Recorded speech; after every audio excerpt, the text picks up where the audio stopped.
హిందువుల అత్యంత పవిత్రమైన అమర్నాథ్ యాత్ర ప్రారంభమైన తొలి రోజుల్లోనే భక్తులకు తీవ్ర నిరాశ ఎదురైంది. హిమాలయాల్లోని పవిత్ర అమర్నాథ్ గుహలో ప్రకృతి సిద్ధంగా ఏర్పడే బాబా బర్పాని అంటే మంచులింగం కేవలం 5 రోజుల్లోనే పూర్తిగా కరిగిపోయింది. జూలై 3న ప్రారంభమైన అమర్నాథ్ యాత్రకు 5 రోజులు కూడా పూర్తి కాకముందే సుమారు 7 అడుగుల ఎత్తులో ఉన్న మంచులింగం దాదాపు 1 అడుగు పరిణామానికి రావడం సమాచారం. కొన్ని నివేదికల ప్రకారం మే 23న అమర్నాథ్ మంచు శివలింగం ఎత్తు 7 అడుగులు ఉండగా జూన్ 29 నాటికి అది 5 అడుగులకు తగ్గింది.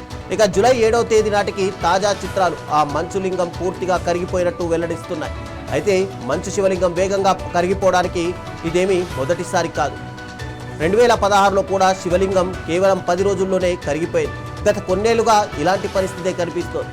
నిరంతరం పెరుగుతున్న ఉష్ణోగ్రత, గ్లోబల్ వార్మింగ్ కారణంగా ఈ ధోరణి కొనసాగుతుందని వాతావరణ నిపుణులు అంచనా వేస్తున్నారు.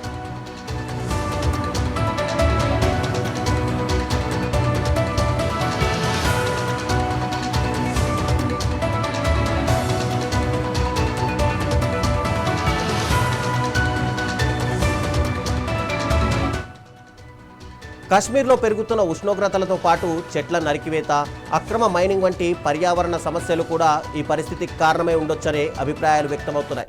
ఇప్పటికే అమర్నాథ్ యాత్రలో 56,000 మందికి పైగా భక్తులు స్వామివారిని దర్శించుకోగా మొత్తం 4 లక్షల మందికి పైగా యాత్రికులు నమోదు చేసుకున్నారు. అయితే మంచు శివలింగం వేగంగా కరిగిపోవడంతో కొందరు భక్తులు తమ ప్రయాణాలను రద్దు చేసుకుంటున్నట్టు తెలుస్తోంది. ఈ పరిణామం కాశ్మీర్ పర్యావరణ పరిస్థితులపై మరోసారి ఆందోళనను వ్యక్తమవుతోంది.